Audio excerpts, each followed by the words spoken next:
What's going on, guys? Smooth Racing here, back with a brand new video, and today we have our Road to F1 2014 the game, episode number 4, and I'm really happy with how the series is going. We got some really good support on the last series, so be sure to leave your thoughts and opinions on everything I discuss in today's video down in the comment section below. I'm sure to like and subscribe for more weekly F1 and motorsport content. So in this video then we'll be talking about a number of things, but first of all we're going to be talking about the menus, and of course at the moment for the past two games we've had sort of a wind tunnel, and then for the first two games, 2010 and 2011, we had this paddock style, and I'd really like to bring that back, especially from 2010. It just felt really nice having the say Force India motorhome look really nice, and that's of course where you went in and you had your agent and all the contract offers and where you went to the race. It was a lot more interactive, and you know that sort of coincided with career mode.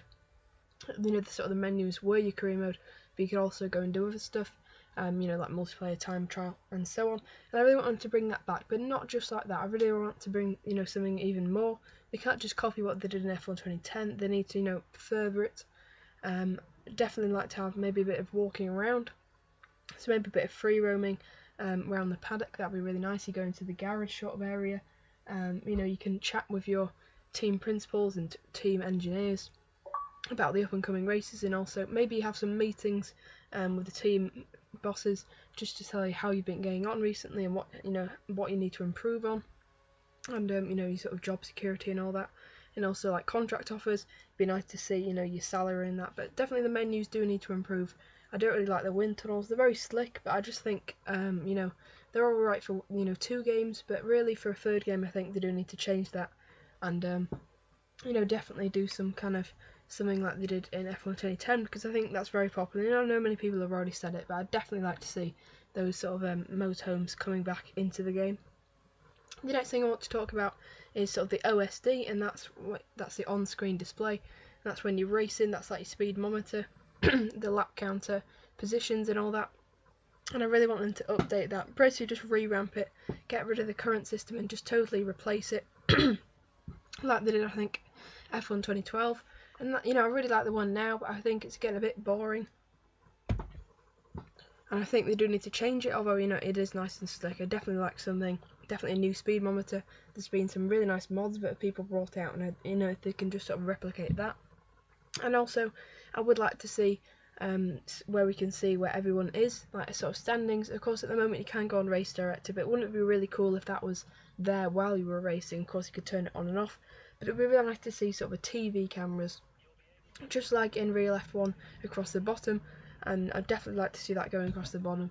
I know it would be quite tough to get licensing to do exactly like that, but maybe sort of a take on that, something slightly different, just so we can see where everyone is and sort of all the gaps. Just some more information the better. It just makes all the racing, you know, a bit more exciting, and especially if you're doing the longer 100% races, it would be really nice to see something like that. You know, just some more updated updated OSD, and you know, also just a few new features. You know, probably a new speed monitor, and just, you know, revamp the sort of lap counter, and probably get rid of the position bit on the top left hand corner, and probably try and put something, you know, more new in at the bottom, and just make it look a lot more modern.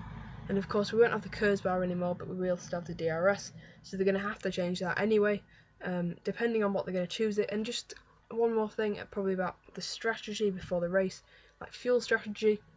And I think they would like to also, on that OSD, you could sort of have how much fuel you've used, probably by percent, and some way of checking how much you're over or under, just like they do now. But I think they need to advance that a bit more, and maybe rather than having 3 settings, you have, say, 5, just to make it, you know, a bit better. I think that would really help, considering this year it's very relevant about fuel saving. And also maybe somewhere you can sort of use your KERS throughout the lap. Maybe you could sort of plan that. I'm not quite sure how that would work, but be sure to leave that down in the comments more about strategy. And also replace the options and the primes with the actual names, so like the super soft, medium, and hard. That's just a small thing, but I think it would, you know, make a bit of a big difference, because you never really hear them saying the prime or the options. It's always to say the soft and the hard, or the you know, the super soft and the soft. So that would be really nice if they would implement that into the game, and of course have the tyre choices for each track preset to what they do have in real life. And just one request, that VL Gamers Addict suggested was updated car skins and a bit more detail. At the moment they're quite bare, especially like the Force India. You've only got to go on the T-cam and there's like no sponsors, where in real life there's quite a lot. So I would like them definitely to put as many sponsors as possible, and also update the sponsors throughout the season. So of course the game is probably going to come out in September, October.